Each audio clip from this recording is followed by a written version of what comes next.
Patrick, ici présent, qui aide en Vendée l'œuvre du Père Pedro.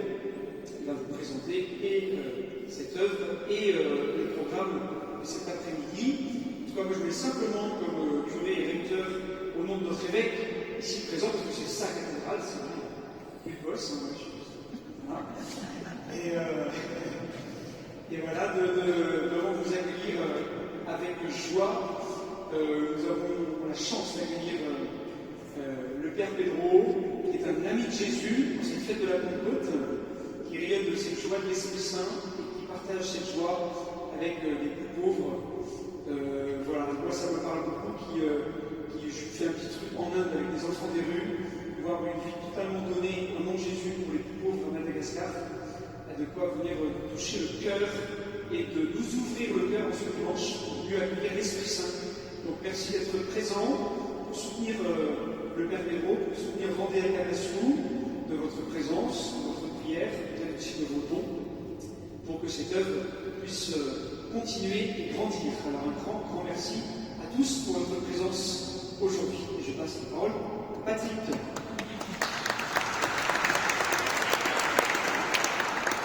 Merci Alexandre, merci à vous d'être présents, merci Monseigneur d'accueillir, merci Monsieur le maire de nous faire l'honneur de votre présence. Donc effectivement, il y a 2 ans, on vivait un grand moment de joie, de fête, un spectacle qu'on avait réussi à glisser entre 2 confinements, on a eu chaud, et d'ailleurs ça nous a permis, et ça a permis à Natacha Saint-Pierre de faire 2 concerts plutôt qu'un seul. Parce qu'à l'époque, on était contraints par les capacités d'accueil, et Natacha Saint-Pierre, avec sa générosité, m'a dit comme on ne peut accueillir que 180 ou 300 personnes, au lieu de la cathédrale pleine, et m'a dit je vais faire 2 concerts à suivre.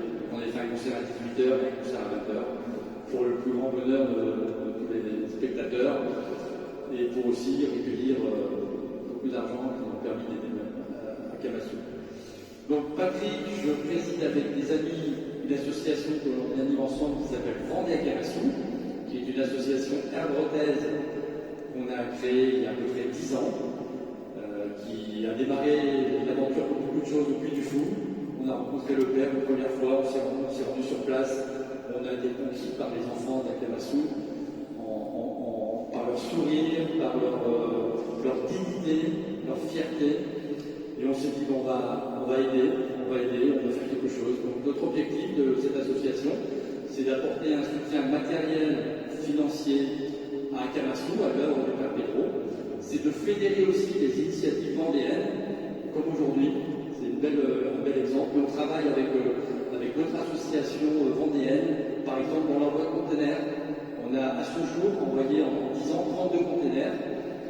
Et on a pu partager avec des petites associations, alors petites, c'est par la taille, il n'y a rien de péjoratif, mais accueillir dans nos conteneurs, nos gros conteneurs, quelques mètres cubes, qui leur permet aussi de desservir d'autres associations, parce qu'il y a beaucoup d'associations en France, et notamment en Vendée, et à Luçon, voilà, qui aident Madagascar. Donc 2 ans de pandémie, 2 ans durant lesquels le Père n'a pas pu faire son périple national, voire européen, pour présenter Acclamations et recueillir des dons qui sont la majorité, la source de financement de son œuvre.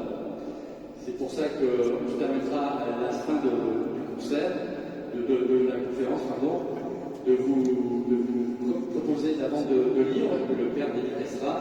Et vous aurez aussi la possibilité de faire des dons, soit en nature, soit en espèces, soit en chèque, ou par carte bancaire, parce qu'on est moderne, on a remis du DPE. Voilà, mais ça va se passer.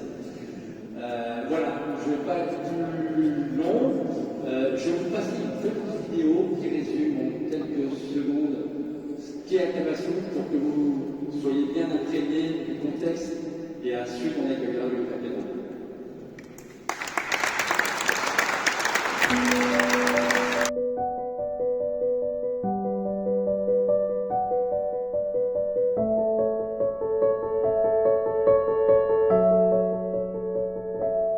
Père Pedro OPK. En 28 ans, Père Pedro a créé une grande chaîne de solidarité à Madagascar. Sortir les habitants de la décharge, aider sans assister. Moi, ce que je sais, je dois continuer cette mission. Et la source qui m'habite, elle est intarissable parce que l'amour de Dieu est sans fin. Seulement, je lui demande à Dieu, aide-moi à ne pas baisser les bras, à ne pas me décourager et à ne pas renoncer à cet engagement. Accompagner, transmettre.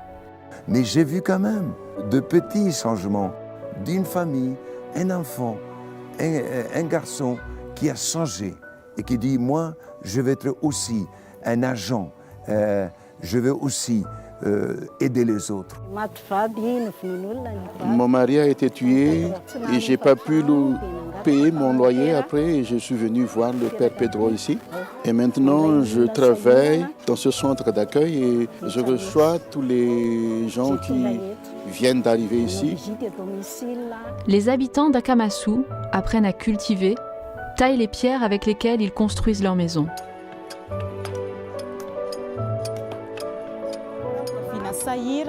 J'étais parmi les familles qui étaient en difficulté et nous étions 14 comme nous étions venus ici. Et ma mère travaille dans le carrière qui s'appelle Bémasson. Je suis très content maintenant parce que je suis devenu quelqu'un qui travaille et qui a reçu beaucoup d'éducation. Ici, chacun travaille pour un salaire. Les enfants s'instruisent à l'école où un repas leur est offert. Quand on voit un enfant pauvre, un enfant affamé, mais on voit le bon Dieu affamé. Et Dieu nous a donné un cœur, nous a donné la raison, nous a donné des mains, nous a donné des pieds, donné une bouche pour parler, pour proclamer, dénoncer l'injustice. 22 villages Akamasou ont vu le jour. Des milliers de familles y retrouvent la dignité par le travail. Des milliers d'enfants y trouvent la sécurité et l'éducation. Le Père Pedro nous a donné une maison et c'est ici que j'ai commencé mes études en maternelle. C'est ici que j'ai eu mon baccalauréat aussi. Père Pedro fait chaque jour reculer la pauvreté, crée des emplois, combat l'illettrisme, lutte pour de meilleures conditions d'hygiène et donne aux habitants de construire un avenir meilleur.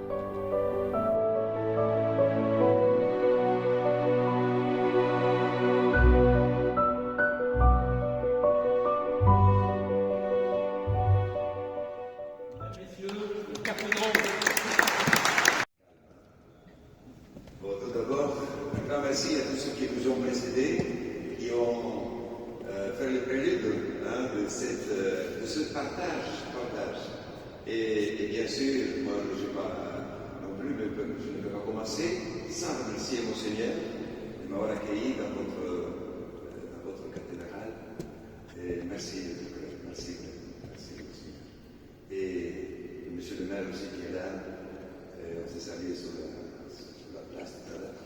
Et à vous tous ici, présents, vous étiez déjà à la messe ce matin, je pense, la majorité. Alors, deuxième mi-temps, on raccourcit les chemins. En tout cas, je suis content de voir tant de jeunes. Quelquefois, la moyenne d'âge. J'ai vu là tout à l'heure, il y avait un papa de 41 ans avec deux enfants. Et il dit comme ça, il y a des jeunes aussi ici. Merci à ces papas-là qui ont amené 2 enfants. Là aussi, je vois des enfants. Je suis très sensible quand je viens en France, je regarde les villes et je ne vois pas de personnes. Personne dans la rue, personne dans les trottoirs, peut-être une, 2 personnes. Moi, je pense, si un frère ou une sœur mariage vivrait ici, qui viendrait directement de Madagascar, il serait triste. Il dirait, avec qui je veux parler? À qui je veux saluer? Qui va me répondre? Alors là, c'est un autre style de vie, c'est notre style de vie, c'est notre vie que nous avons ici. Alors, ce matin, Monseigneur, je pensais, si ces pierres pouvaient parler, si ces pierres qui sont là, qui soutiennent cette voûte, pouvaient parler de la foi de tous les gens qui ont prié ici depuis des siècles. Eh bien, nous devons aujourd'hui aussi faire continuer ce message. Et comme c'est un jour de Pentecôte, je vois que vous êtes tous rayonnants. C'est la Pentecôte qui est arrivée dans votre cœur, dans votre esprit. Alors, c'est vrai, il faut se donner, il faut se faire violence un peu. Parce que le corps vous tire vers le bas, l'esprit vous tire vers le haut. Alors, voilà, chers amis, c'est pas, je pense que vous me connaissez déjà, mais je le présente quand même. Parce que mon Seigneur dit, on s'est baladé dans les quatre coins du monde ce matin, et mon père et ma mère sont slovènes, tous les deux, et ils ont dû fuir la Slovénie après la Deuxième Guerre mondiale. Comme ils étaient des catholiques convaincus, pratiquants, eh bien, les communistes tuaient toutes ces personnes qui étaient un peu trop gênantes, trop convaincus. Et mon père devait être tué dans un charnier où ils ont tué autour de 5000 personnes. Dans ce charnier-là, il y a ma grand-mère, la sœur de mon père de 22 ans, son frère aussi. Et mon père, avant d'être tué, fusillé à minuit, parce qu'avant de les fusiller, il avait enlevé les souliers, tout ce qui avait bon à lui, il a enlevé, il est resté avec un t-shirt et un pantalon, et pieds nus, parce qu'on lui a enlevé les chaussures. Et là, il a fait une prière à la Sainte Famille. Il voyait là le lieu où il tuait des gens, où il fusillait, il dit Saint Jésus, Marie, Joseph, si c'est votre volonté que je vive, aidez-moi, que je puisse me détacher de m'enfuir. Ils étaient une vingtaine de jeunes qui ont amené à la mort. Et mon père a pu s'échapper, se détacher et s'échapper de façon miraculeuse. Il a fait un vœu, et ensuite, quand il s'est échappé de ce lieu-là, c'est un lieu dans la forêt où il y a des anciens cratères, c'est là où il tuait et ensevelissait tous ces milliers de corps. Et mon père est resté après un mois dans la forêt pour à un moment donné, passer en Italie. Et en Italie, dans un camp de la Croix-Rouge internationale, et il a trouvé ma mère. Et là où ils se sont connus tous les deux, il racontait l'histoire, ma mère l'écoutait, et dans cet homme-là, c'est presque le seul survivant de sa famille, c'était mon père. Toute la famille de mon père était décimée après la Deuxième Guerre mondiale. Et ma mère a dit, bon, cet homme-là doit avoir la foi. Je veux l'aider. Bon, il l'a aidé, ils ont aidé, et voilà qu'ils se sont mariés à Loreto, en Italie, à Loreto. Et après, ils ont demandé à aller en Argentine. Ils ont reçu l'aval de oui. Et bien là-bas, ils ont commencé une nouvelle vie, comme un migrant, sans parler l'espagnol, sans avoir des familles là-bas. Mais même, ils sont venus dans un hôtel et ont dit, vous avez 2 semaines pour dégager. Et comme mon père était maçon, des entreprises venaient, oui, qui est un maçon, qui est un électricien, qui est un plombier, qui est un menuisier, bon, ils prenaient, et bon, voilà, ma sœur est déjà née en Italie, et le berceau de ma sœur, c'était la valise. Et ma famille habitait dans ce garage, là où il travaillait, dans le garage habité. Voilà le début de mon histoire en Argentine. Et je suis né en 29 juin 1948. C'est la meilleure des années. Je sais, ne riez pas trop. Parce que vous dites pourquoi la meilleure des années? Pourquoi? Il y a un événement historique qui s'est passé. J'avais 6 mois seulement. C'est que le 10 décembre 1948, les Nations Unies ont déclaré universel des droits de l'homme. Un 10 décembre 1948. Voilà, je suis né dans une année où les Nations Unies, tous les pays du monde, ils ont signé en disant oui, nous sommes égaux. Nous sommes égaux, libres. Mais Jésus l'avait dit déjà 2000 ans que nous sommes tous frères, et que aimer,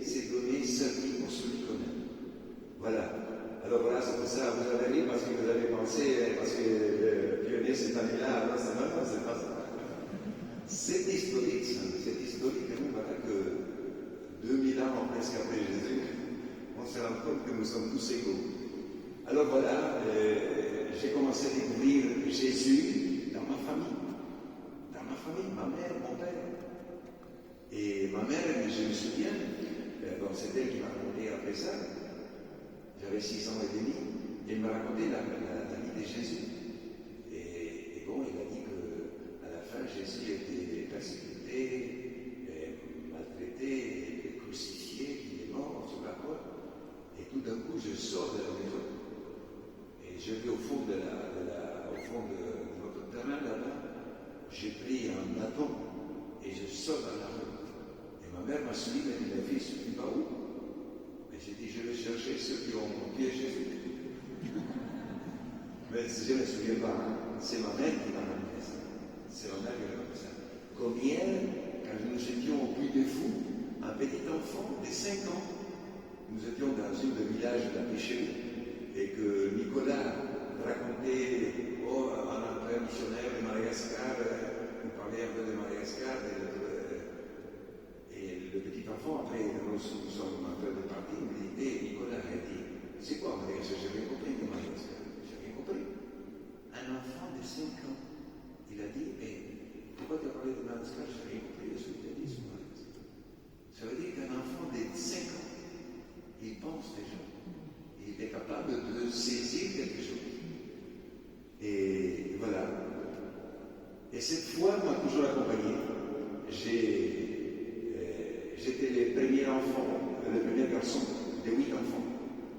De 8 enfants. Quand ma mère allait dans l'épicerie en Argentine, parce que tous les dames se parlent entre elles, qu'est-ce que vous faites, combien d'enfants, elle dit 1, 2, 3, et 1, 2, et j'en ai côté vous, madame?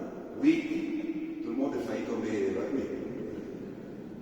Et elle dit, mais combien de personnes travaillent dans votre famille pour que vous puissiez vivre? Je dis, mon mari.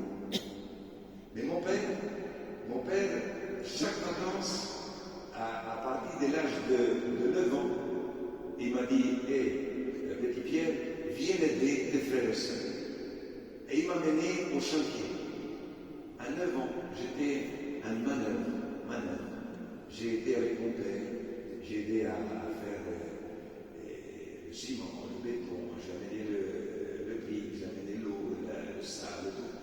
Et en même temps, je regardais. Et quand le patron de la maison venait, j'ai pris la truelle de mon père et j'ai commencé à lever le mur. Alors, mes premières murs, c'était tout tordu. Mon père vient et me dit, pourquoi tu fais ça? Si tu veux, fais-le bien. Et bien, c'est comme ça, à 14 ans, grâce à mon père qui m'a appris à travailler, je savais déjà lever un mur, un brisé. Et à 17 ans et demi, quand j'ai fini mon bac en Argentine, l'Argentine est grande, c'est 5 fois la France. 5 fois la France, l'Argentine. Et nous sommes allés, des étudiants de l'université, aller en mission comme les amis, les enfants de Père Alexandre Migron en Inde. Nous sommes allés dans la cordillère des Andes à 2000 km. Buenos Aires, c'est la Pampa, c'est là, comme chez vous ici, plus jeune. Et je n'ai pas vu la montagne quand j'avais 20 ans. C'était là-bas que j'ai vu la chaîne, la cordillère des Andes. D'une beauté, et là-dedans, il y avait les anciens indigènes argentins, que l'armée argentine les a défoulés là-dedans, il a laissé là, les sauvages, les Boraniens.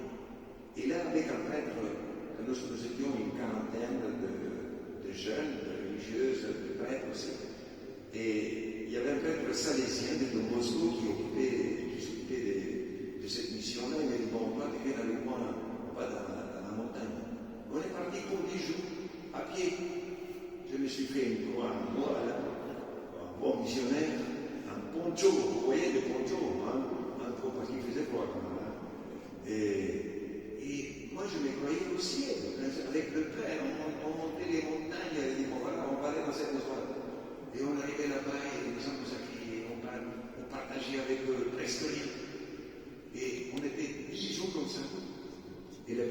passait de temps en temps, il dit, bon, on va baptiser cet enfant-là.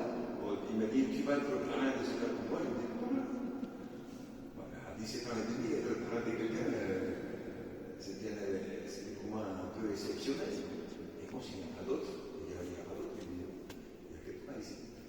Et bon, je voyais ces personnes-là. Là, je pensais devenir prêtre. Mais cette mission parmi ces pauvres-là m'a fermé dans ma décision. Je vais suivre un homme qui s'appelle Jésus. Je vais le suivre, je vais l'aimer. Et c'est ce Jésus-là qui m'a toujours habité le cœur. Et que j'ai toujours cherché cet homme. Je voulais le découvrir, pas à travers de l'histoire des intermédiaires, parce que chaque génération a mis une couche. Quand les exégètes vont chercher la vraie phrase, la vraie parole de Jésus, ils enlèvent tout ce qu'on a mis pour embellir. Parce que Jésus était trop saint. Alors il fallait qu'on le corrige un peu. Et bien, non, il n'était pas trop saint, il était lui-même. Parce que Dieu sait la simplicité elle-même. Et Jésus, s'il m'a convaincu de le suivre, ce n'est pas par les miracles, c'est par son humilité, l'humilité de Jésus, qui habitait avec les gens, qui marchait avec ses apôtres, et qui n'avait où reposer sa tête. Eh bien, cet homme-là m'a rempli de joie, et j'ai dit, je te le dis. Et quand je suis entré à la congrégation des Saints d'École, qui ici, en sein du 7e siècle, il est né à Dax. C'était un pionnier en France, au XVIIe siècle, de la dignité des pauvres, et voir dans les pauvres l'image de Jésus. L'image de Jésus. Eh bien, je suis bien tombé là-dedans, bien tombé. Et ma congrégation avait besoin des volontaires pour aller à Madagascar à l'époque. Mais j'étais des gens qui ont mon âge. J'étais en Argentine, j'ai beaucoup suivi la guerre en Biafra. Et on a vu comment Dieu et les petits frères au Biafra, en Afrique. J'ai dit, je voulais aller là-bas. Et après, bon, personne m'a dit pour aller là-bas. Et ensuite, j'ai vu une lettre de mon secrétaire général qui dit, nous avons besoin des volontaires pour la mission de Madagascar. Alors je dis, je suis là, j'y vais. J'étais encore, j'avais 18 ans. J'avais 18 ans que j'ai dit, j'y vais.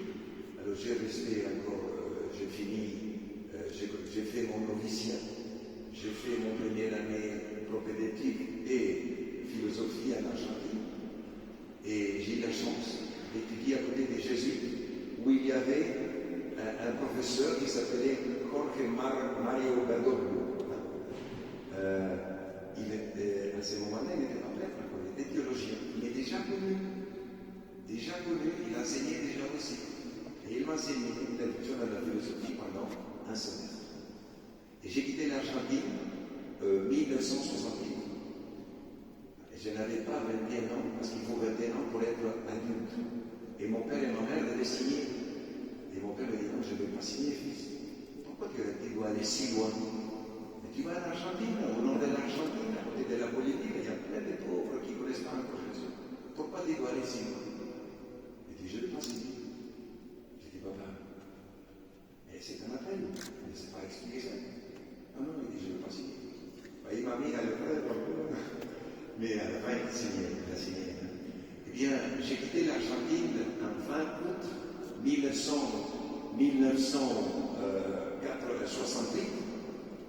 20 août, et en bateau, s'il vous plaît.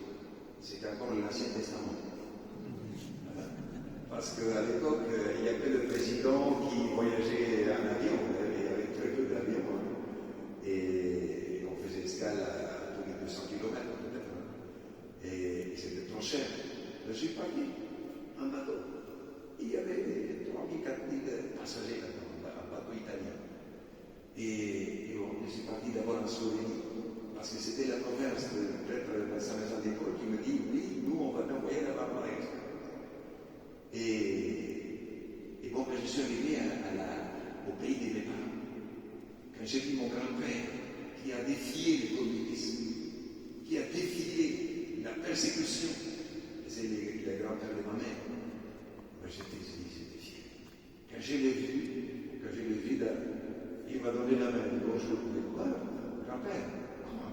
En Argentine, on s'embrasse, accolade, et forme des grands abrazos, abrazos fuertes. Il me donne la main, oui. Mais non, grand-père, je l'ai embrassé fort, parce que ma mère m'a dit de son grand-père, de son père. J'ai eu l'impression d'avoir embrassé un homme. La même chose, ma grand-mère, la même chose, les frères de ma mère, ils étaient trois. Trois, et plus sa sœur, ma tante, et tous ses cousins de ses fils de Marie, de Marie Marotte. Mais il n'avait pas voulu. Mais c'est notre façon d'être. C'est notre façon d'être. Et eh bien, j'ai oublié de dire, quand j'ai quitté l'Argentine en bateau, j'ai pleuré. Parce que j'aimais l'Argentine, j'aimais mes parents, mes amis. Mais en même temps, dans mon esprit, il y avait une joie de dire on va dans un autre milieu, autre pays que je ne connais pas. Je vais découvrir d'autres personnes, d'autres frères et sœurs avec lesquels je vais partager ma foi. Et j'ai déployé d'une façon tellement forte que bon, le corps pleurait, mais l'esprit était plein de joie. Et je sautais tout le temps, je courais partout, parce que j'étais plein de cet évangile-là de Jésus. Et ensuite, j'ai fait 2 ans de la philosophie en Slovénie, et comme c'était le communisme, l'Église avait droit que parler qu'à l'Église, et la sacristie. En dehors de ça, taisez-vous. Alors j'ai dit, bon, je voudrais connaître Madagascar avant d'être prêtre, avant d'être notable. Je sais travailler avec mes mains, je sais construire avec mes mains. J'ai dit, je vais me payer le voyage par mon travail. Et je veux connaître ce pays-là en tant que jeune. Ils ont accepté. Et ce n'était pas d'habitude à l'époque d'arrêter entre la philosophie et la théologie. Aujourd'hui, c'est presque naturel. Et voilà que je suis arrivé là-bas, j'ai commencé à travailler. Et la joie que j'avais de venir à Madagascar, je vais à la mission où je suis arrivé le soir, et le lendemain matin, je vais dans un village à côté là, même pas à 5 minutes de la mission. Je vais embrasser les gens. Quand les enfants me voient venir, ils commencent à crier, à pleurer, à courir. Un bruit que les mamans ils disent, mais qu'est-ce qui se passe dans le village? Tout était calme tout à l'heure. Ils regardent à travers la fenêtre ou la porte là, ils voient sortir de nulle part. Chaque maman commence à courir aussi. Parce que la maman, bon, elle a ses enfants, hein. Elle dit, c'est peut-être que c'est le blanc là et il va me voler les enfants. Chaque maman a commencé à chercher ses enfants. Dans l'espace de quelques minutes, ce village était vide. C'est vidé. Je suis resté tout seul au milieu de ce village. Et je me suis parlé à moi-même là-dedans. Mais dit, hé, Pedro, qu'est-ce que tu fais là? Qu'est-ce que je fais? Je suis venu voir mes frères, mes soeurs. Mais tu parlais comment ils se sont échappés. Oui, mais pourquoi? Mais qui t'a présenté? Tu n'es plus en Argentine ici. Personne ne te connaît. Il faut que tu viennes avec quelqu'un de présent. Et qu'est-ce que je dois faire? Je dis, la voix me dit, rentre vite à la mission, avant qu'arrive le père avec une machette, pour ne pas passer un mauvais quart d'heure. Eh bien, ma première sortie en tant que missionnaire, échec total. Échec total, et là j'ai compris que je suis dans un autre pays, que je dois attendre, que je dois essayer d'avoir des patience, d'écouter, de me faire présenter, et pas venir, vous savez, je vous aime. Si vous allez au marché, une dame va au marché, et quelqu'un me dit, moi je vous aime, qu'est-ce que vous dites? C'est comme ça que j'ai fait la même chose. Vous l'avez poussé, attendez, que nous sommes quelquefois tellement pressés, on veut briser tous les chemins, toutes les étapes, on veut être ami tout de suite, mais je ne vous connais pas. Et qui êtes-vous? On ne connaît pas votre vie. Voilà, première sortie de missionnaire, échec total. Et après, quand j'ai commencé à travailler dans la mission, et les gens me regardaient tous. Je pensais que personne me regardait, tous me regardaient. Là, vous pensez passer inaperçu et tout le monde vous voit. Là, les yeux et les oreilles sont vraiment plus performants que la NASA. Et bien, voilà qu'ils m'ont vu travailler. De temps en temps, j'ai joué un peu au football, moi-même contre le mur, là.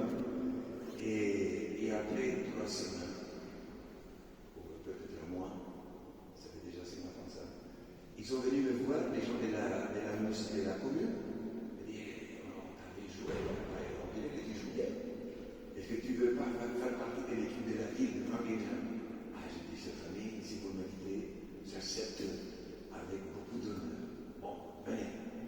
Alors, c'est le frère Pedro. J'étais le seul blanc faire partie d'une équipe de foot. Courir à 2 heures de l'après-midi, chers amis, dans les tropiques. Oui, à la fin, j'ai commencé les entraînements midi à 2 heures. Mais j'avais la force, je venais d'Argentine, bon, des États-Unis aussi, c'est bien aussi la nourriture là-bas. J'étais fort, mais.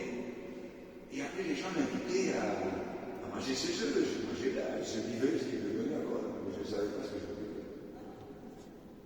Et bon, et avec le football, je me suis fait mes premiers amis. Avec les sports, je me suis fait les premiers amis. Et là, c'était à armes égales, parce que courir là, je recevais des coups, des coups de pied, des coups de coude, je tombais, je me relevais, on faisait les buts, j'ai joué ensemble, boum, avec la tête, j'ai mis des buts formidables. Et la façon de se réjouir, que c'est la première fois qu'on voit qu'un blanc s'embrasse avec un malgache, vous savez, parce qu'on fait un but, on l'a fait ensemble, c'est toute l'équipe qui participe. Eh bien, on a commencé à dégeler cette méfiance entre les races, vous comprenez? Moi, fils d'ouvrier, quand je suis arrivé là-bas, tu es blanc, tu es là-haut, tu n'es pas de chez nous, tu ne peux pas travailler. Quand je travaillais avec ma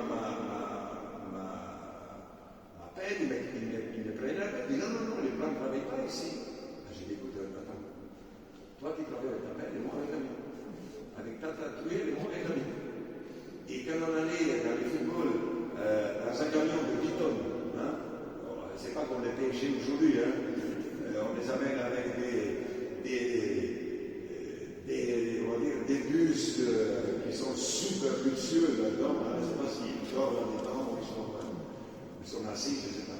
Là, c'était des camions de bétail, 10 tonnes.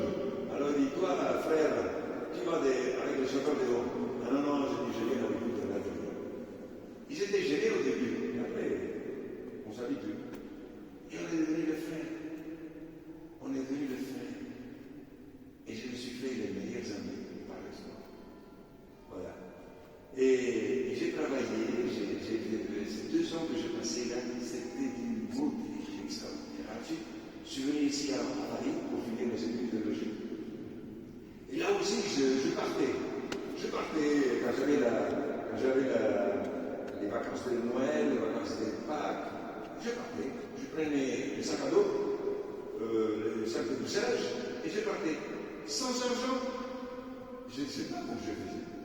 Je faisais stop. Une fois vers le nord, une fois vers le sud, une fois vers l'est. Et voilà, je suis allé jusqu'à Marseille, je me suis passé à Alger. Bon, au bateau, il n'y avait pas de stop au bateau.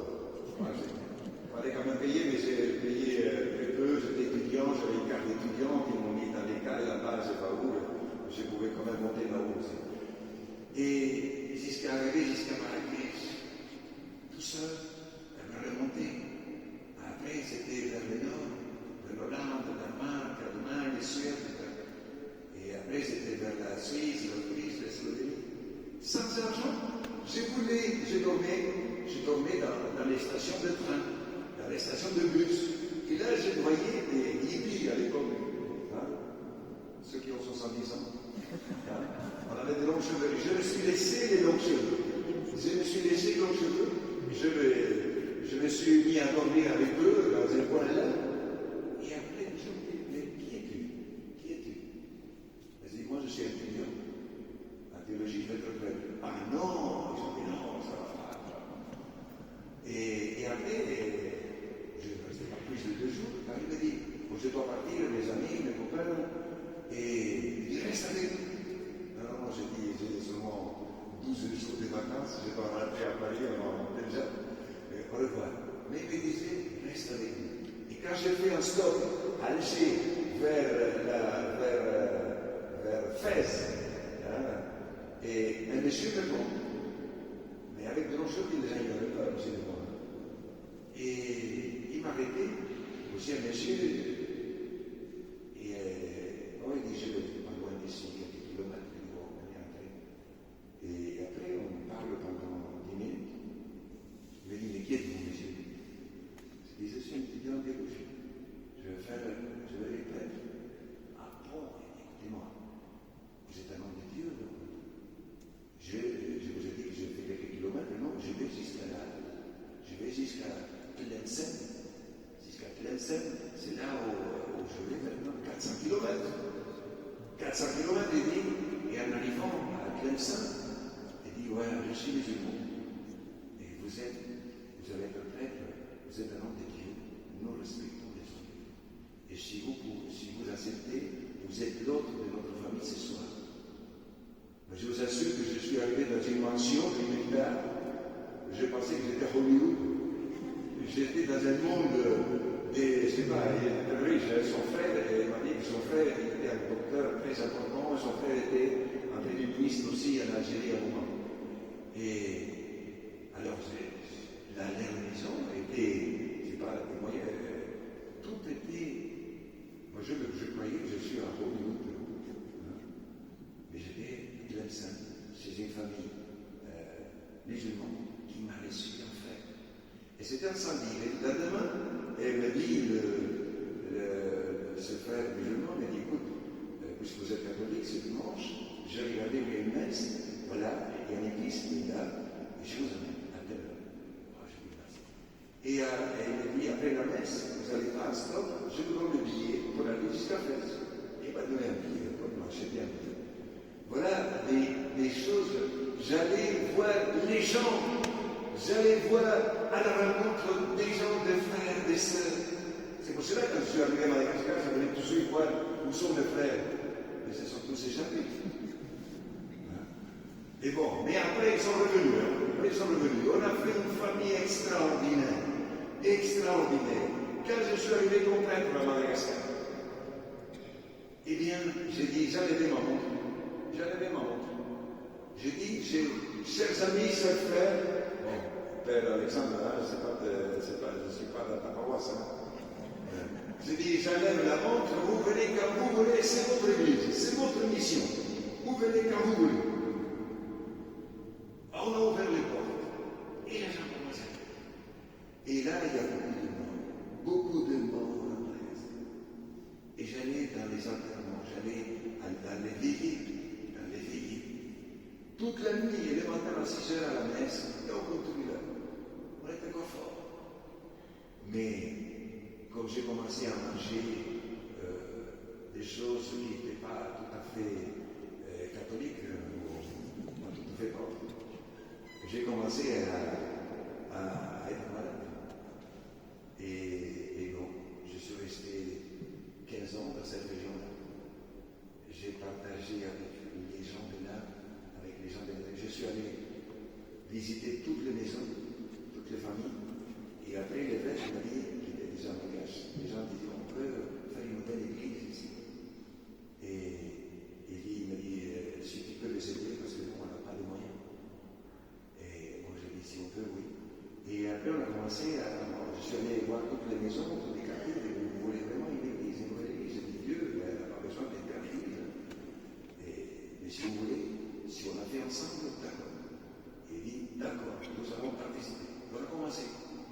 Et c'était des années très dures, où Madagascar a passé des moments très difficiles. Alors, à un moment donné, je dis, on arrête l'église parce que les gens mouraient de faim. Et les gens, les catholiques, et même ceux qui n'étaient pas catholiques, je dis non, on n'arrête pas cette église.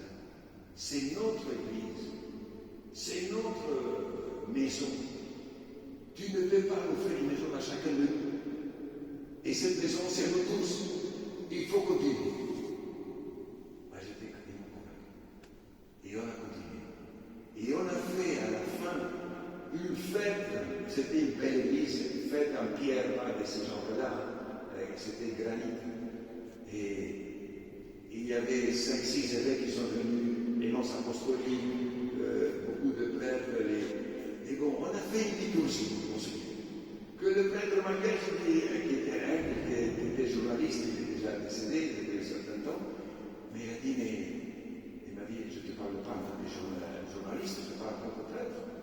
Et il dit, ce que vous avez, la liturgie que vous avez préparée pour votre église, je dis, je n'ai pas vu ça. La participation du peuple, la participation des jeunes, des enfants de tout le monde.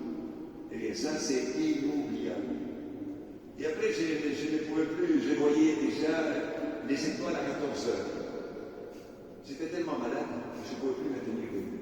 Et je dis, je pars, je m'en vais. Le pays commençait à être chaque fois plus pauvre. À la radio, à la télé, on dit tout va bien, on marche, les pays se portent bien, on progresse. Et en réalité, vous voyez les gens qui se meurent. Je dis, je ne peux plus supporter ça. Et je n'ai plus la force. Je ne pouvais pas me tenir. Et je voulais demander à l'année sabbatique pour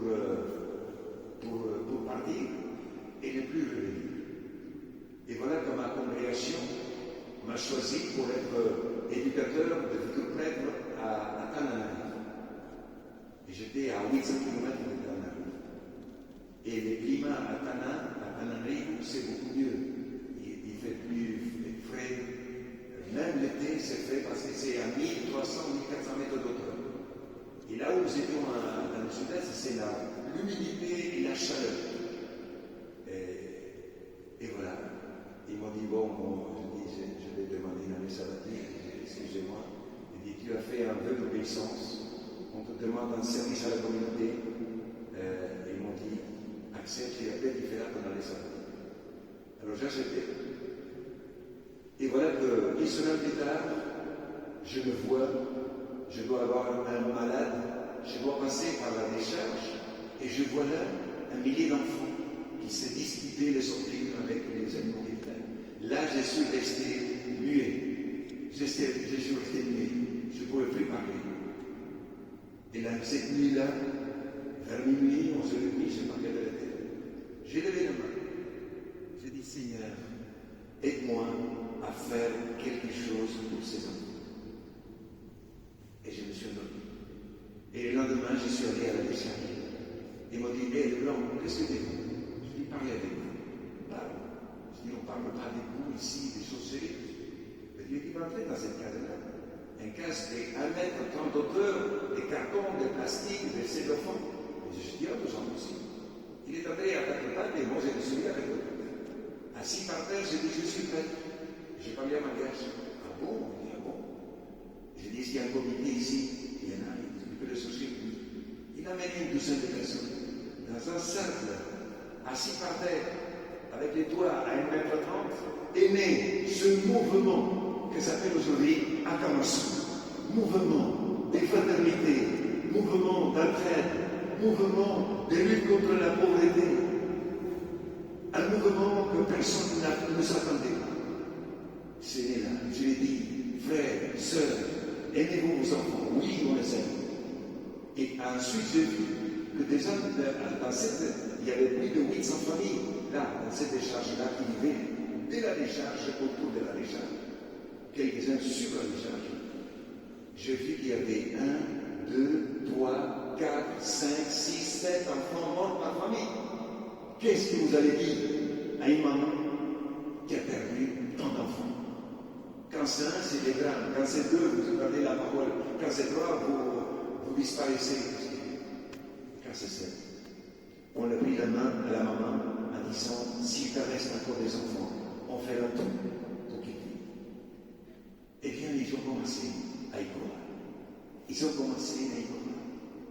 Et nous avons commencé un mouvement sans savoir, comme il disait Saint Jean qui dit, l'Esprit vient, on ne sait pas d'où, et il vous amène, vous ne savez pas où non plus, où il va, mais vous allez, quand vous êtes dans la mouvance de l'Esprit, vous allez toujours dans la bonne direction.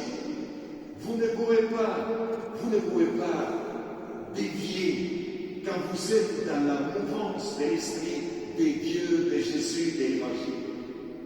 Et nous étions là, dans cette mouvance-là, sans argent, sans être connus, sans argent. Parce que tout l'argent que j'avais, je l'avais laissé, le peu que j'avais, dans la mission où j'étais 15 ans, qui était très pauvre. Et voilà qu'on a commencé cette aventure, qui aujourd'hui a 3-4 ans. Difficile, si vous voulez rester jusqu'à mercredi prochain ici, je peux vous raconter toute l'histoire. Mais vous avez des choses à faire aussi. Mais c'est vous dire une chose, aujourd'hui je suis un témoin. Et quand aujourd'hui, Saint Paul nous dit, vous n'avez pas reçu un esprit d'esclave. Hein? Non, je ne montre pas à l'autre parce que c'est trop. On reste humble comme Jésus. Et vous n'avez pas reçu un esprit d'esclave, mais un esprit de liberté qui vous fait gagner sur la peur. Bien sûr que tout le monde a peur. Mais la peur, on peut la dominer. Mais avec la force de là-haut, avec la force de l'esprit. Et quand je vis mon frère qui est là-bas, qui a ses 2 enfants qui sont en train de balader là, il ne peut pas, quand ils ont 5, 6, 7 ans, il ne peut pas être concentré comme vous pendant 1 heure. Eh bien, il va les mettre l'esprit de Jésus à ses enfants. C'est une autre vie. Dans notre famille, 8 enfants, on s'aimait. Bien sûr qu'on s'est bagarré comme tout le monde. Mais on s'aimait parce qu'il y avait la prière dans notre famille. Parce qu'il y avait un esprit. Notre mère nous disait toujours, nous bénissait toujours chaque fois qu'on sortait de la maison. Et qu'on priait dans notre maison. Je me souviens qu'avec maman, une fois, on faisait discuter, non, pas toutes les chapeliers, 2, 3 décennies, des saints, c'est pas mal déjà. Après, ma mère commençait avec les létanies. Les létanies n'avaient pas de fin. Alors, ma maman était avant les conciles, avant la Première Guerre mondiale. Jésus a dit que c'est pas celui qui parle, qui prie le plus. C'est l'esprit, c'est le cœur. Et Saint Jacques dit que la foi sans les œuvres est morte. Alors voilà, nous avons, et notre mère m'a dit, elle me dit, ouais, voyez, nous vivons sobrement. Mais si un pauvre frappe à notre porte, il faut partager notre repas avec le pauvre qui frappe à notre porte. Voilà ce qu'il disait ma mère. Et mon père, quand j'allais avec lui dans les chantiers, me dit, fils, sois toujours honnête, ne vole jamais rien dans la maison où nous travaillons, parce que si nous gagnons notre pain, ne vole jamais. Et quand tu commets une chose, fais-la. Fais-la. Je vous assure, je ne peux pas faire du mal. Si j'ai aujourd'hui cette conscience depuis mon enfance, on ne peut pas faire du mal quand votre père, votre mère vous ont donné l'exemple de vie. Et nous, les 8 enfants, on se disait entre nous, mais est-ce que vous avez à un moment donné vu papa, maman s'est bagarré, s'est insulté? Non, jamais.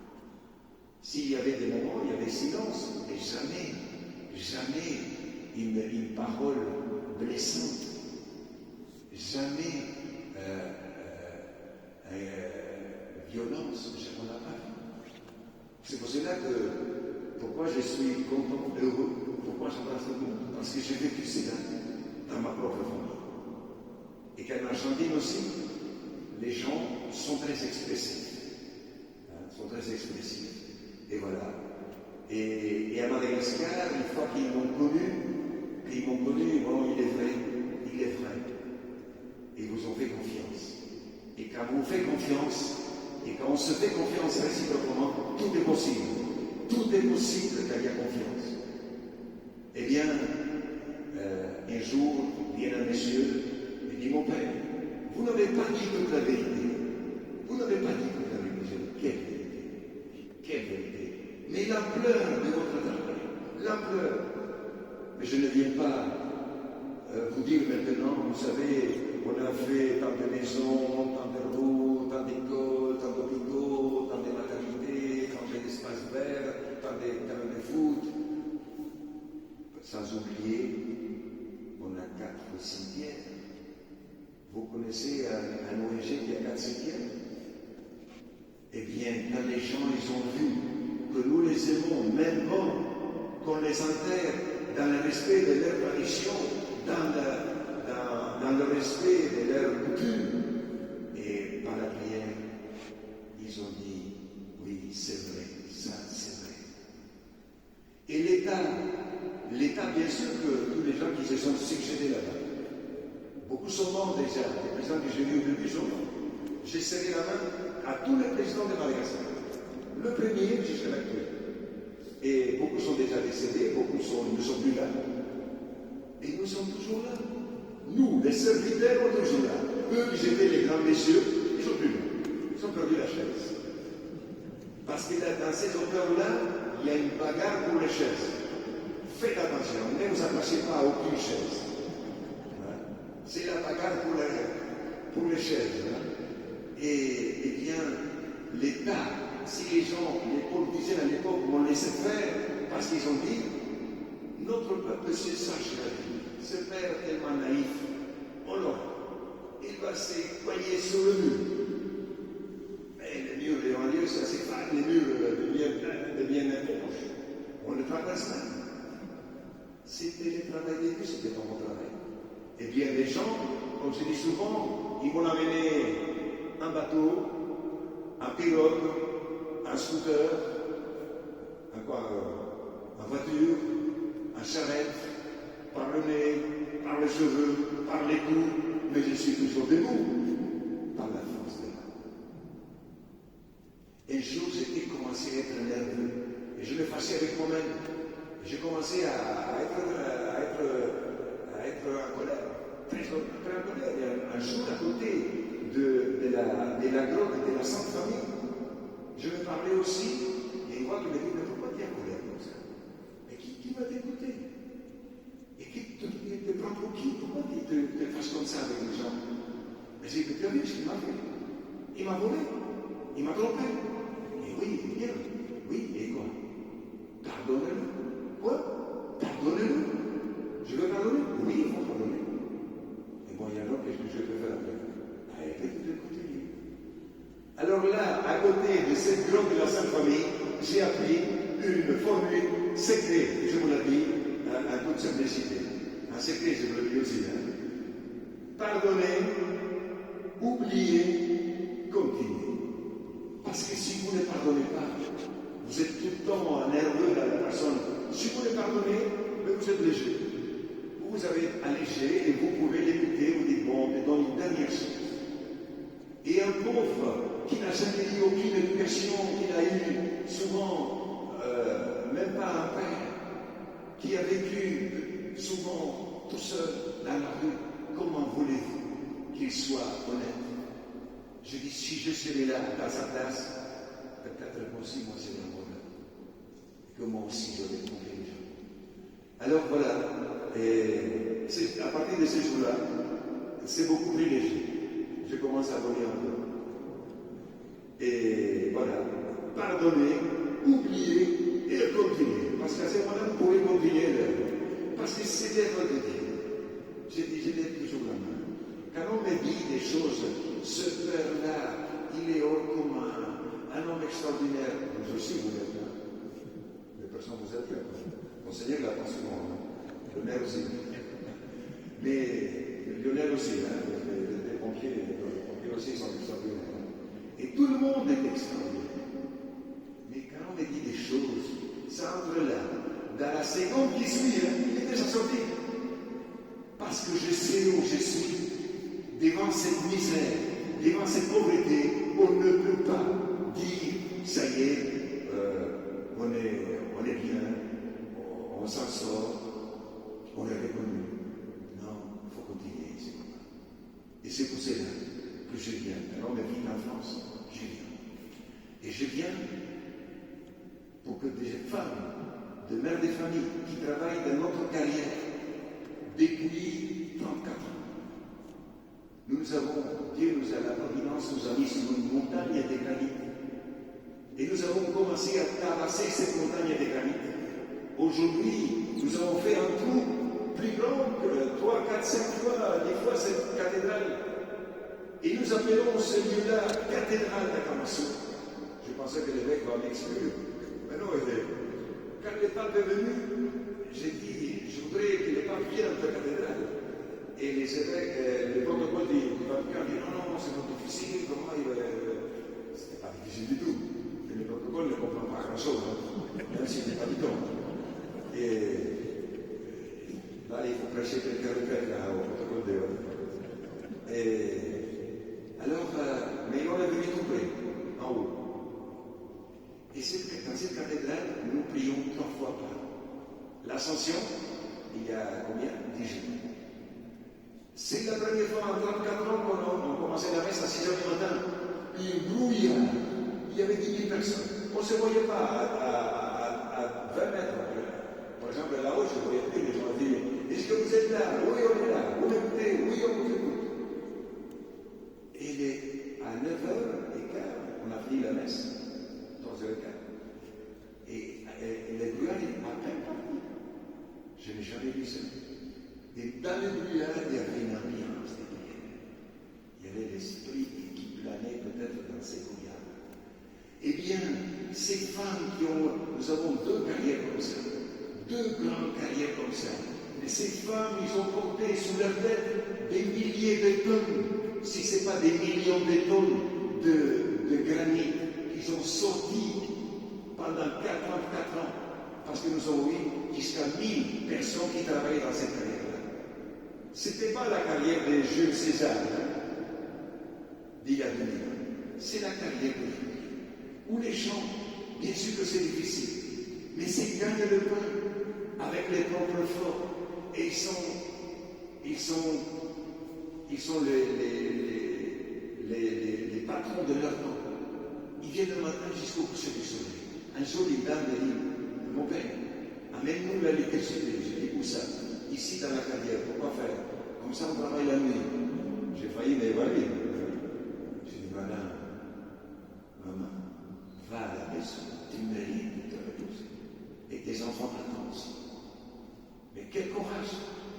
Et j'ai dit, pour ces femmes qui gagnaient 1 euro et 1,5 € par jour, aujourd'hui peut-être 2, je vais jusqu'au bout du monde demander justice.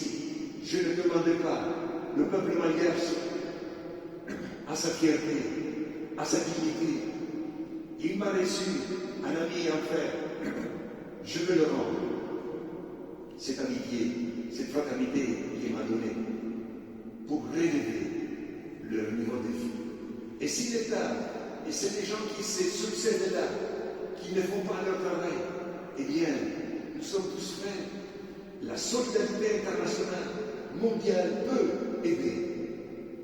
Quand je vois des syndicalistes qui crient « augmentez notre prix, notre salaire, augmentez plus, », je dis « mon frère, tu as raison ». Et quand tu reçois cette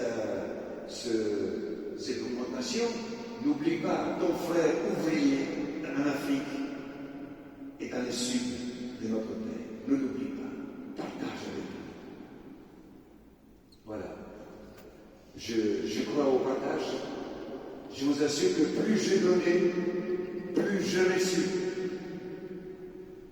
Plus j'ai donné, plus j'ai reçu. Et je n'ai jamais pensé qu'on aura fait une vie de 30 000 habitants. Et dans une ville, il y avait tout. Nous n'avons pas un maire.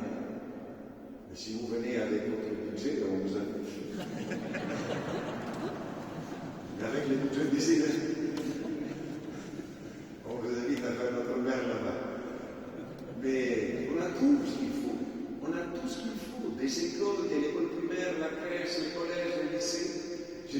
pensé qu'on va faire une université sur une décharge, qu'à partir d'une décharge va naître une université. Pour les jeunes des familles modestes qui ne peuvent pas payer des collages très généreux, mais qui sont intelligents, qui aiment leur pays, eh bien nous leur avons donné une occasion de pouvoir servir leur pays en étudiant dans notre université. Voilà, c'est pour ça que je voyage partout. Et je ne suis jamais, en 34 ans, je ne suis jamais rentré à Madagascar, jamais. Jamais. Parce que j'y crois à la générosité et que les personnes qui m'écoutent, quand ils voient un enfant affamé, une maman malade, et qui dit je vais vivre, j'ai 5 enfants, 6 enfants, comment vous allez dire non? Je ne peux pas dire non. Je ne peux jamais dire ça, non. Je ne peux pas dire non à un enfant, à une maman, à une famille, non. Ce n'est pas possible. On ressent toujours. Et ça fait 34 ans, on ne sait jamais arrêter. Voilà. Voilà, c'est un mouvement de solidarité qui a commencé il y a 34 ans et qui est toujours en vie, et toujours dans les dynamismes. Et que je suis aujourd'hui, mais en même temps, celui qui doit chercher de quoi vivre, de quoi soigner 30 000 personnes qui étaient oubliées par leurs propres frères et sœurs, par leurs propres compatriotes. Mais Dieu ne les a pas oubliés, Dieu ne les a pas oubliés. Et je suis heureux qu'autour de moi, il n'y a que de jeunes mariages, que de jeunes mariages. Vous allez n'importe quel endroit, n'importe quelle école, vous allez voir un mariage à la tête de l'école, de lieu de travail, un mariage. La relève est là. Les enfants que je vis à la décharge aujourd'hui, ils sont pères de famille, ils ont 3 à 4 enfants. Ce sont déjà il y a des professeurs, des instituteurs. Et voilà. Et la relève. Il faut continuer parce que le Covid nous a beaucoup affaiblis. Et c'est pour cela qu'on doit continuer à aller vers les frères de partout pour que je puisse continuer à donner des chances de vie à toutes ces familles et les familles qui viennent chercher secours à la maison. Voilà ce que je peux vous dire, chers amis. Une histoire vraie, authentique, vous pouvez la voir. Mais je suis petit, mais j'ai un peu d'humour, c'est ce qui me sauve. J'ai un peu d'humour, ça me sauve. Et voilà. Je remercie Dieu de m'avoir donné un père, une mère qui m'ont donné l'éducation, qui m'ont montré le chemin. J'aurais pu dévier avec les jeunes argentins qui sont des voyous aussi, des grands voyous. Et mon père m'a dit un jour, fils, c'est nous qui t'avons donné la vie, c'est nous qui t'avons soigné, c'est nous qui t'avons scolarisé, c'est nous qui t'avons mangé, c'est nous qui t'avons. C'est à nous qui doit écouter, pas des copains qui ne plus pas. Voilà, alors je remercie mon père et ma mère et mes sœurs. J'ai une petite sœur qui est morte, mon frère aussi est mort, mes parents aussi sont morts déjà. Et on est très unis à cause de la prière dans la famille, à cause de cette foi que nous, simple et profonde. Et voilà, il y a un BD qui est sorti là, je ne savais pas non plus qu'un jour on va me faire un BD là. Première image, là, je suis en train de tirer un but là, quelque part. Un peu bizarre la position, mais c'est le dessinateur qui fait ça. J'accepte tout, pourvu que le message passe. Et je suis heureux que le Seigneur m'a choisi comme instrument dans le peuple malagasy qui m'a accueilli, un ami et frère. Voilà. Merci.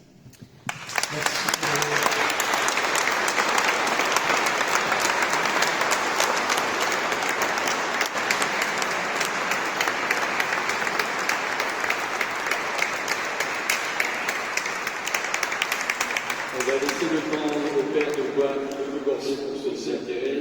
Et si vous souhaitez poser quelques questions auxquelles le père aura plaisir à répondre pendant Un quart d'heure, 10 minutes, un quart d'heure de questions, d'échanges qu'on peut avoir ensemble avant de conclure. sur la première difficile. Ouais. Moi j'en ai une la première, comme ça vous aurez le temps de réfléchir au deuxième et puis au troisième.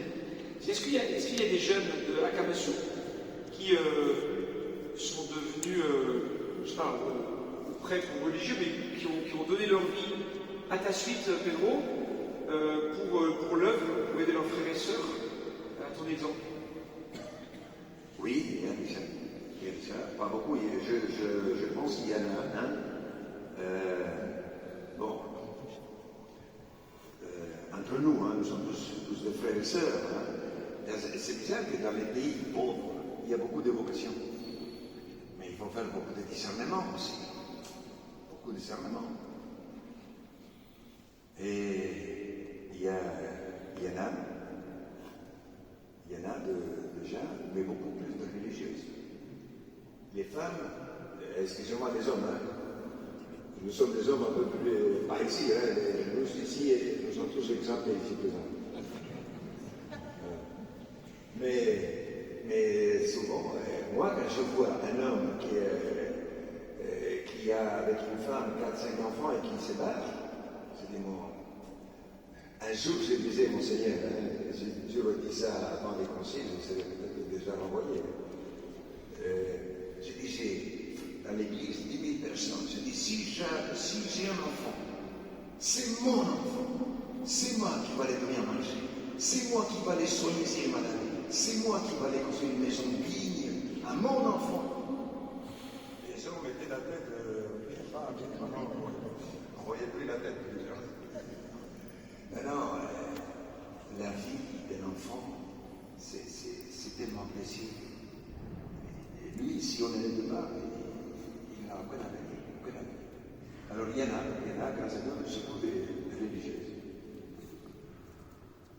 Est-ce qu'il y a des questions? N'hésitez pas, je passe le micro pour que vous entendiez bien. Merci pour votre écoute.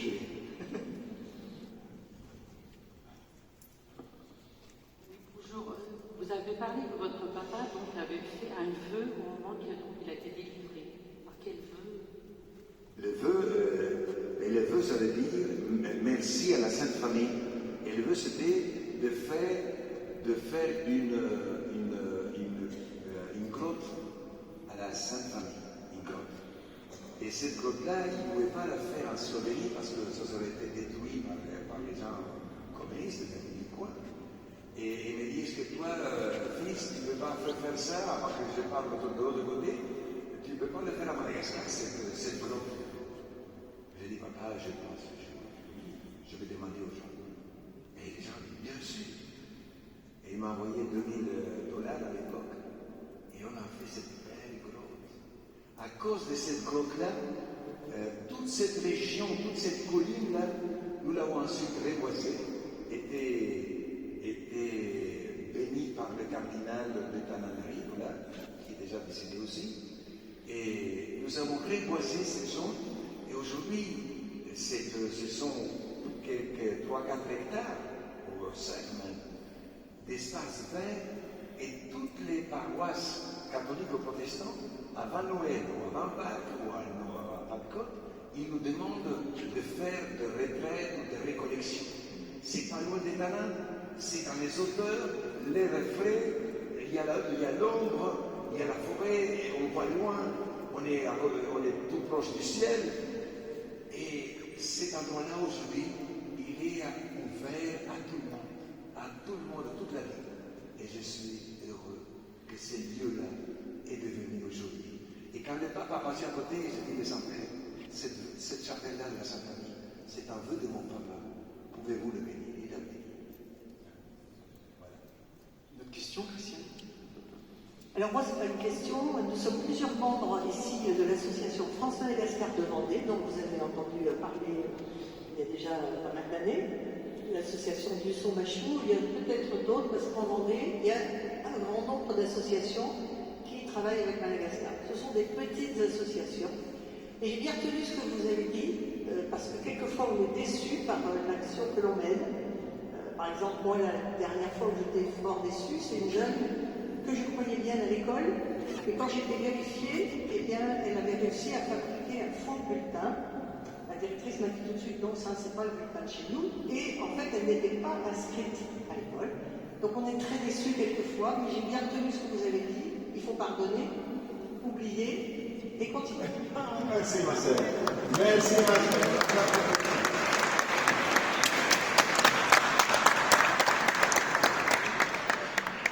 Père Pedro, nous trouvons quelquefois les messes longues ici à la cathédrale quand elles dépassent l'1 heure. J'aimerais que, pour avoir assisté à des messes à Akamasu avec vous, j'aimerais juste que vous disiez à l'Assemblée combien d'heures mettent les enfants et les gens pour arriver jusqu'à la messe chez vous et à pied. Combien de personnes il y a dans votre lieu de prière, le lieu de messe, et puis combien de temps dure la messe à Akamasu. Peut-être juste pour faire une petite comparaison. Ah oui, très bonne question. Alors, le problème, c'est que le plus loin, c'est à peu près 1 heure de marche. 1 heure de marche, et toujours en montant. Heureusement qu'à la fin, on retrouve, il descend. Heureusement. Et non, mais pourquoi longtemps? Parce que nous, à Akamasu, nous sommes des milliers de personnes. Quand on amène la parole de Dieu, quelquefois, c'est 3-4 personnes qui amènent la parole de Dieu. Et j'ai dit, mais nous sommes un peuple important. J'ai dit, pourquoi ce n'est pas tout un village qui amène la parole de Dieu? Et nous avons fait que chaque village, un dimanche, amène la parole de Dieu. Et demain, les offrandes. Celui qui amène la parole de Dieu, après, amène aussi les offrandes en dansant. Et les chants, ça prend du temps. Un chant dure 3 minutes, 4 minutes, et si c'est en dansant, et les gens sont contents, ils avancent doucement, pas trop vite. Alors, et les gens sont heureux. On ne veut pas passer le temps. Et voilà, c'est ça qui fait durer nos messes. Hein. Et quand c'est l'heure de 500 personnes pour amener la parole de Dieu, et qui dansent avec joie, avec conviction, et s'entraînent les gens. S'entraînent les gens. Et après la communion, c'est une école. Nous avons combien de 16 écoles. Et chaque dimanche, c'est une école qui danse l'action des grâces. Et là aussi, c'est d'une beauté. C'est d'une beauté. Alors, ils nous ont demandé, donnez-nous des couleurs, donnez-nous des... ce sont des tissus en différentes couleurs. On fait un trou et on le met dessus. Mais ça fait tellement beau. Hein. Voilà, ce qu'on a vu à Jérusalem tout à l'heure. Hein. C'est un tissu tout ça qu'on le met comme ça et ça donne. Et en plus, leurs gestes sont d'une beauté, d'une élégance extraordinaire. Moi, quelquefois, j'écris au micro. C'était tellement encore, je ne me suis pas jamais habitué à voir ça. J'écris des joies, je dis, oh! Mais le psaume dit bien, crier de joie pour louer le Seigneur. Le psaume, l'Ancien Testament, il dit, crier de joie pour louer le Seigneur. Et quand c'est beau, des enfants, la fierté des enfants. Et après, les enfants, je fais, il y a la maman et le papa, il dit, voilà, mon enfant, c'est là, qu'est-ce qu'il danse bien, qu'est-ce qu'il est beau, mon enfant. Chacun est fier, l'enfant aussi est fier de montrer que lui. Et à Madagascar, ils ont la danse dans les sangs. Ils ont la danse dans les sangs. Comme aussi les chants. Et c'est une beauté. Et cette liturgie-là, nous l'avons créée nous-mêmes. Et, Monseigneur, nous avons tous les dimanches entre 50 et 100 touristes à la messe. Les touristes qui ne prient pas en France, ils disent, mais si nos mains sont aussi joyeuses, on revient à la messe. Voilà ce qu'ils me disent. Et un jour, Monseigneur, je vous dis, Monseigneur, deux athées français qui sont venus à des moments différents. Après la messe, il y en a un qui m'apprend de deux côtés de mes épaules, il me secoue comme ça, il dit, Père Pedro, qu'est-ce qui se passe? Qu'est-ce que vous allez me faire? Il dit, écoutez, je suis un athée, mais après cette prière, je ne suis plus le même, il dit. Ah, je dis, arrangez-vous, c'est piqué là pour moi. C'est pas avec moi. Alors voilà, j'ai dit que les Français, un athée français, c'est des noms de souche. Hein? C'est pas comme un athée italien qui fait baptiser ses enfants et tout ça. Alors quand un athée français soit pris dans ses empreintes et qui dit je ne suis plus le même, il y a quelque chose. Les pauvres qui convertissent les riches d'Europe. Et j'ai dit à mes frères, regardez, vous sans rien. Pourquoi ils ne vont pas dans les grandes églises? Ils viennent chez nous. Parce que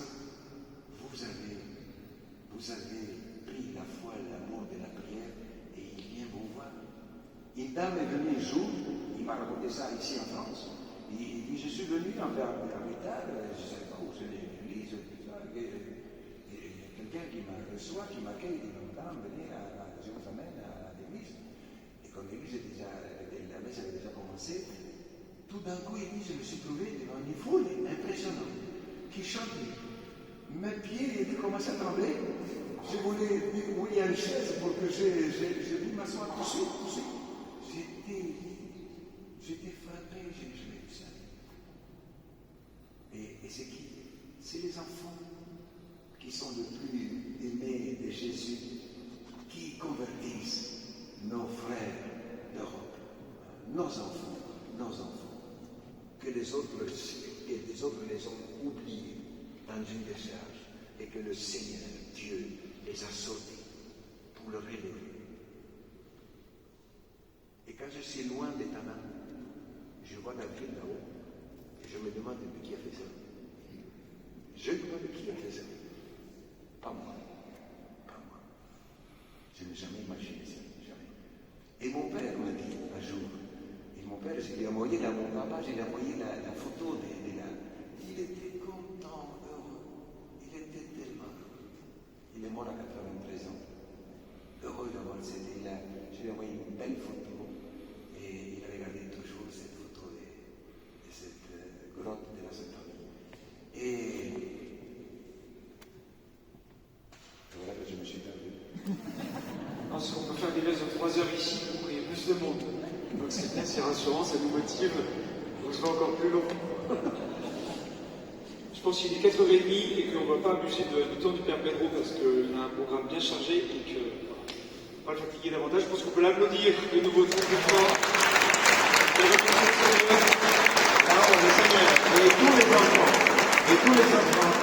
Et tous mes coéquipiers, tous mes coéquipiers qui sont autour de moi et qui se sont engagés pour leur pays, pour leurs frères, pour leurs sœurs.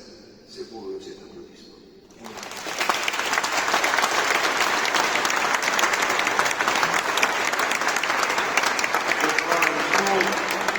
Grâce à Dieu pour tout ce que fait le Seigneur et son esprit à travers le Père Pedro.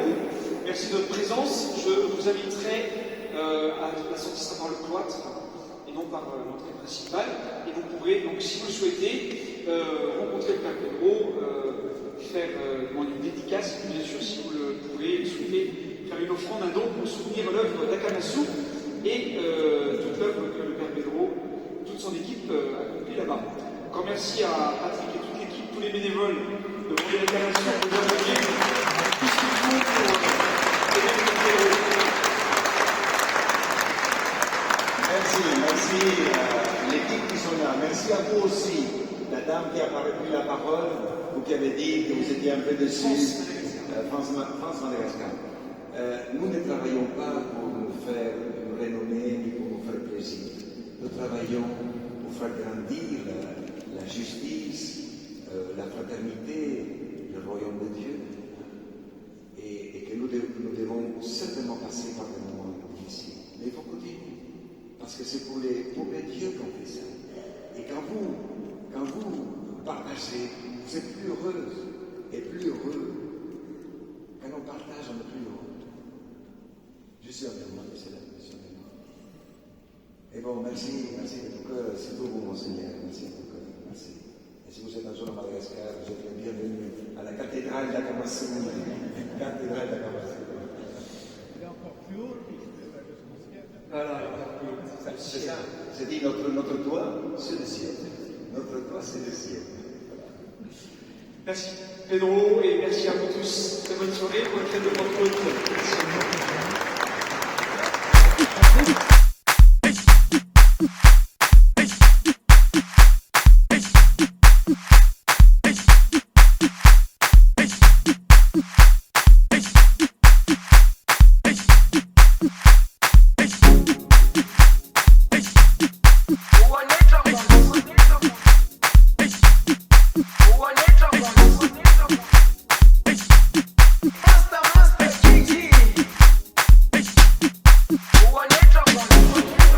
Jerusalema ikayalami ilondoloze uhambe nami zungangishilana Jerusalema ikayalami ilondoloze uhambe nami zungangishilana dawo yami ayikholana buso wami awukholana ilondoloze zuhambe nami dawo yami ayikholana buso wami awukholana